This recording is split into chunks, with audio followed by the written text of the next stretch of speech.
Uma boa noite a todos. Nós louvamos a Deus nessa oportunidade de aqui juntos, unidos, preparados, direcionados pelo Espírito Santo para adorarmos a Deus na beleza da sua santidade. Estamos aqui com a minha esposa, a irmã Meire, o pastor William, a sua esposa, a irmã Silvana, a esposa do irmão Flávio, e a filha da irmã Silvana. É muito gratificante quando as pessoas eles se reúnem em prol de um propósito, principalmente quando esse propósito ele é o propósito maior, porque quando as pessoas se unem, há uma palavra dita por Jesus que ela vem cortando séculos, não é? Onde estão duas ou três pessoas reunidas, eu estou no meio deles. E ele disse, onde estiver duas ou três pessoas reunidas em meu nome, eu estarei no meio deles. Então, consequentemente, nós temos a certeza de que há e sempre terá uma manifestação do Espírito Santo quando as pessoas se reúnem. E quando nós falamos dessa palavra, que nós tomamos posse dessa palavra e a transmitimos a pessoas que estão ouvindo, preparados, na expectativa de que Deus possa falar com ele.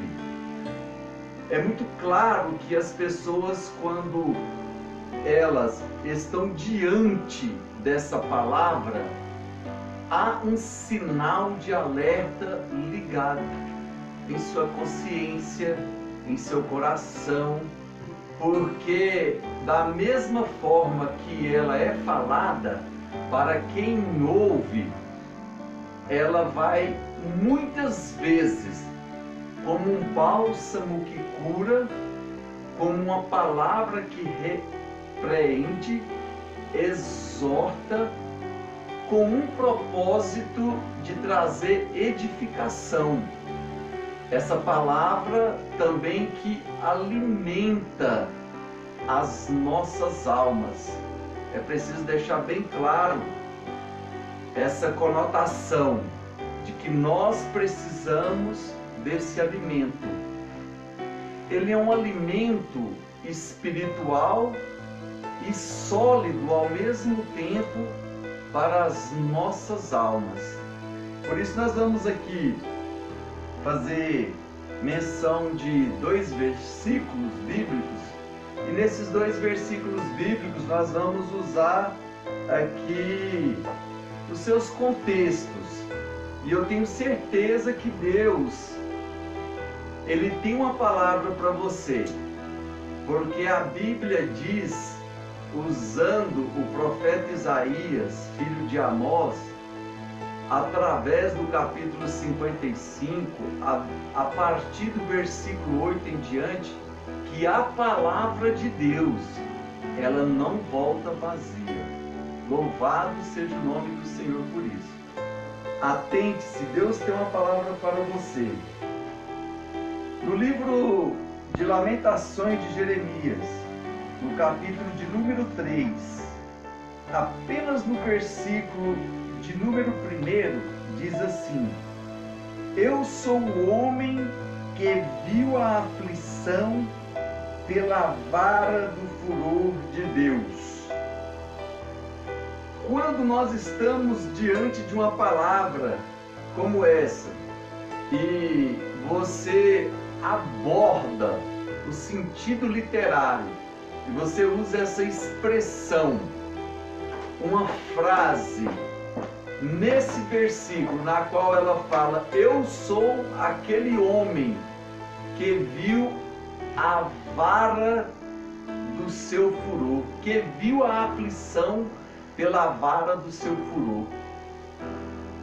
Como posso eu, desse lado de cá, dizer a você que Deus tem uma palavra para você, lendo uma palavra tão dura que aos nossos ouvidos ela soa como se fosse uma palavra de repreensão, uma palavra onde Deus estivesse exortando, imprimindo uma pessoa contra um muro, contra uma parede, cercando-o ou cercando-a, essa pessoa, e deixando ela desestabilizada, sem estrutura. Prestem bastante atenção. Como você pode ler uma palavra como essa e nela lida um profeta por nome de Jeremias, filho de Hilquias, ele dizer que eu sou aquele homem que viu a aflição pela vara do seu furor.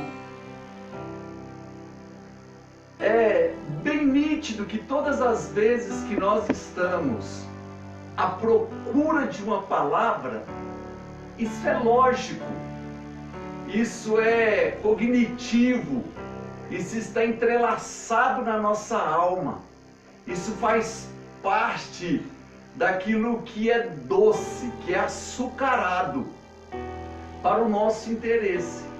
Porque do outro lado, o que nós queremos? Nós queremos uma palavra que ela venha de encontro conosco e traga refrigério e nos conduz a pastos verdes e levanta a nossa estima. Então nós ficamos super alegres, satisfeitos, totalmente convencidos de que Deus é um Deus que cuida de nós. E usando essa palavra, na qual Deus usou o profeta Jeremias, filho de Hilquias, eu sou aquele homem que viu a aflição pela vara do seu furor.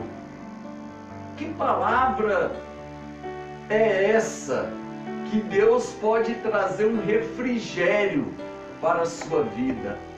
Ela, no sentido literário, ela soa de maneira penosa para tanto quem lê e principalmente para quem escuta. Mas venha comigo. Esse próprio Jeremias, ele foi usado por Deus para falar de um cativeiro. Ele não veio para alertar.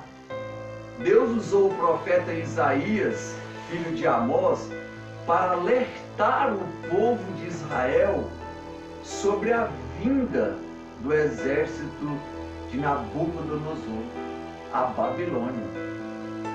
Porém, Deus usou Jeremias, filho de Hilquias, somente para sentenciar algo que era do interesse de Deus, porque o povo não fazia a vontade de Deus. E é tão interessante que quando nós envolvemos com esta palavra, nós sabemos que desde quando nasciam os hebreus, há muitos relatos no Antigo Testamento que já era uma prefiguração. Era necessário que os que iam nascendo, eles deveriam e até saberiam, dito por outros, falado por outros, que esse povo, o hebreu, o povo escolhido de Deus, eles eram uma nação escolhida por Deus, e os seus filhos e as suas gerações em hierarquia a posteriori, eles sabiam dos feitos de Deus, de um Deus que abriu o Mar Vermelho. Por isso é rico e interessante não deixar para trás esse legado. de que nós, povo de Israel, sabemos quem nos chamou, sabemos quem nos escolheu e sabemos muito bem para o que fomos escolhidos por Deus. Mas quando Deus, Ele permitiu e Ele prefigurou através do profeta Isaías, usando um sinal de alerta para que o povo se arrependesse, e o povo não dando a ele ouvido, e depois Deus usou o profeta Jeremias para já vir com uma sentença de que não teria como correr da proposta que Deus já tinha escrito sobre a história daquele povo. Que povo? O povo escolhido de Deus, os hebreus, a nação santa, o sacerdócio real, como nós lemos nas epístolas. Prestem bastante atenção. Este povo escolhido por Deus, figurado na história, tanto do profeta Isaías, como dos profetas menores e maiores, e usando aqui o profeta Jeremias para sentenciar uma vinda sobre este povo, existia um escape, existia uma saída. Que coisa impressionante é essa? Eu que vos digo essa palavra, e você que ouve essa palavra, saber que mesmo em meio às dificuldades, existe um Deus que cuida de você. E no capítulo de número 29, Deus, ele permitiu que o profeta Jeremias, ele escrevesse uma carta.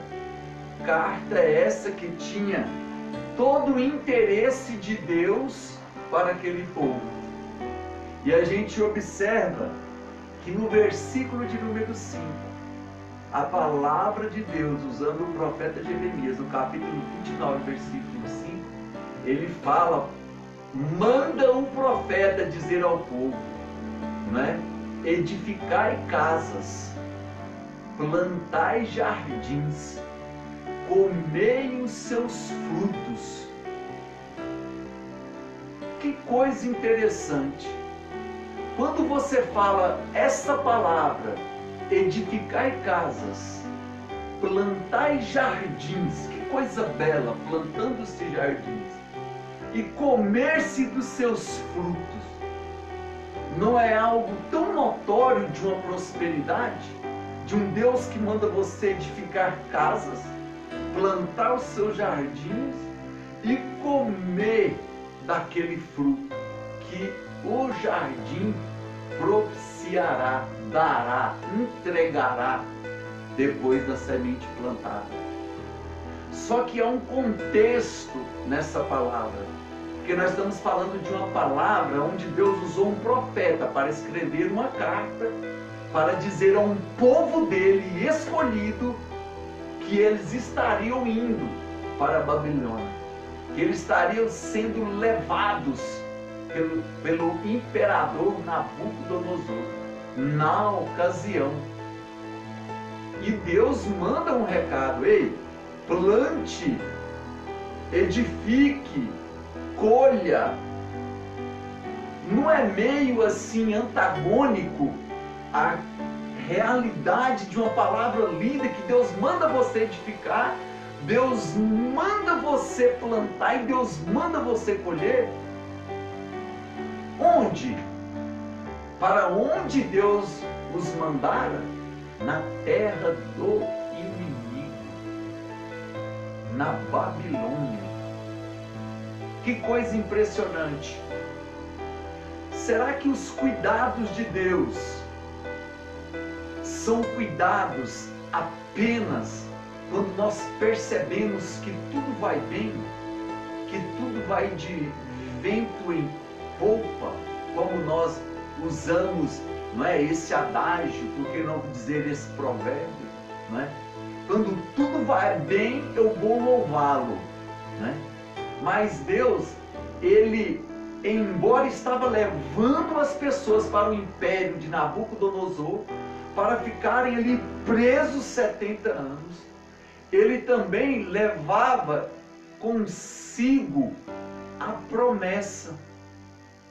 Ele levava o seu povo através de Nabucodonosor, era interesse de Deus, mas que era para esse povo ficar confiante em Deus.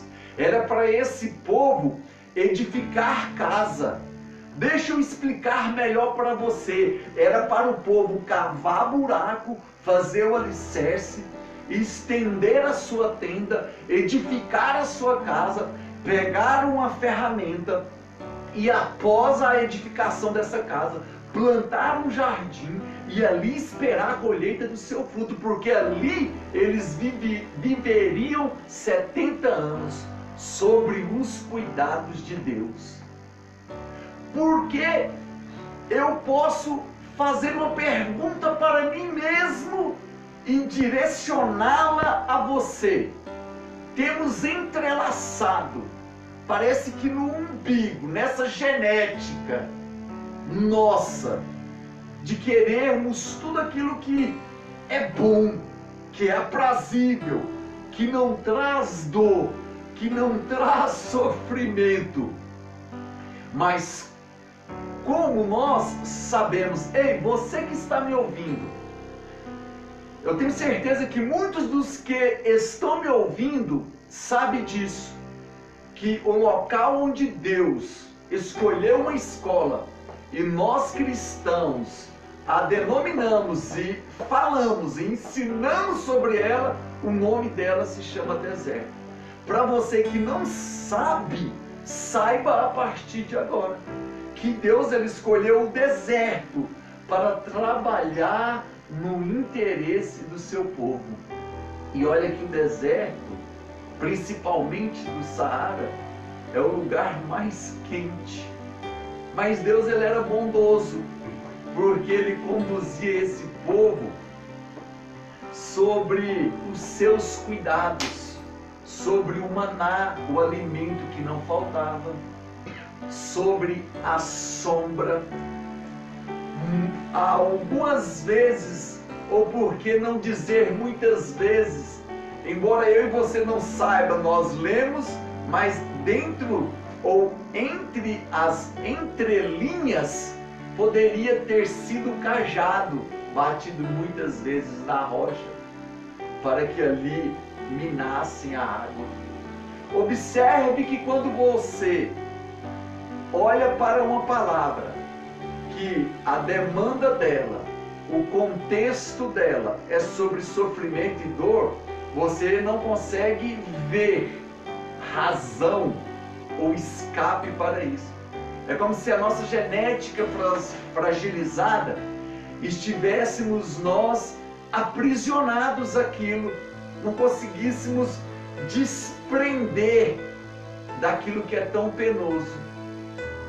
Mas observem bem que quando Deus, ele chama alguém, e ainda que atrás de uma cortina de fumaça há o sofrimento, há a dor, há o deserto, há um cativeiro, há uma Babilônia, ele está trabalhando, louvado seja o nome dele.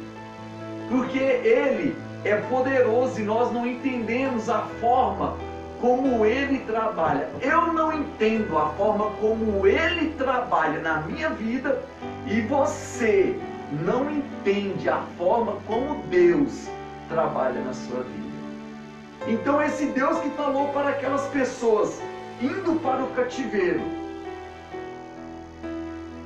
edifiquem casas, plantem os seus jardins e comam dos seus frutos. Ele disse também: olha, vivei em alegria, orai pela alegria e pela paz daquele lugar, porque eu estarei convosco esses 70 anos. Mas não é algo tão chocante você ter que ouvir de Deus que está indo para uma terra estranha, como um escravo, aprisionado pelo imperador Nabucodonosor da Babilônia por 70 anos. E ali você levar consigo uma palavra de esperança, onde você só tem choro e pranto. Então, nesses 5 poemas do livro de Lamentações, esse capítulo de número 3, ele fala da comunidade. E segundo os estudiosos, muitos atentam para que essas escrituras de Lamentações de Jeremias era justamente daquele povo que estavam lá. Era justamente a significância, o reflexo do sofrimento deles naquela terra do inimigo, aprisionado por 70 anos. Mas preste bastante atenção, levando com eles uma palavra de escape, levando com eles uma palavra de bênção de Deus, levando com eles uma identidade do Deus de Israel, levando com eles aquilo que fora outorgado por Deus através do profeta, para orar por aquela terra.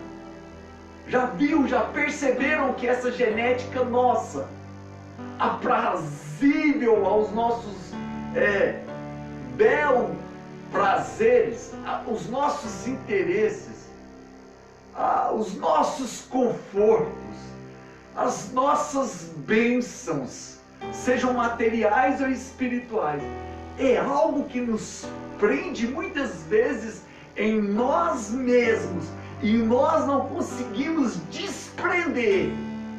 E muitas vezes o Deus que criou os céus e a terra, louvado seja o nome dele por isso, o Deus que abriu o mar vermelho, ele sempre nesse pano, atrás nesse pano de fundo, ele usou categoricamente a ferramenta chamada dor, para trabalhar em nossas vidas, para trabalhar na minha vida, para trabalhar na sua vida, para trabalhar na vida daqueles que ele escolheu, como está na Bíblia.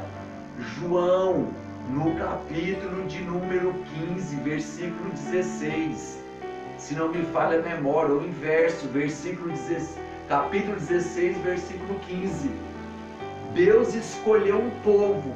Então, quando Deus escolhe um povo, preste bastante atenção no meu comportamento físico. Então, é como se Deus pegasse. Quando Deus escolhe um povo, ele vem trazendo para si. E ele não permite que esse povo desgarrem do seu aprisco. Então o interesse deles sempre será maior. Sempre será maior.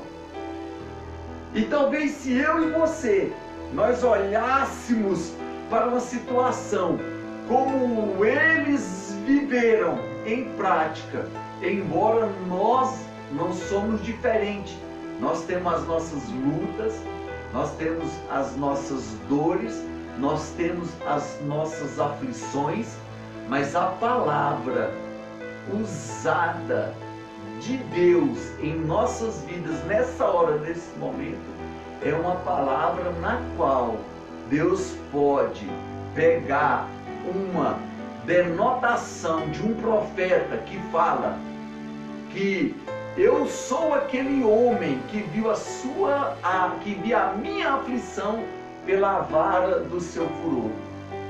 Não é muito contextual aquilo que nós queremos viver, as nossas regalezas, as nossas alegrias?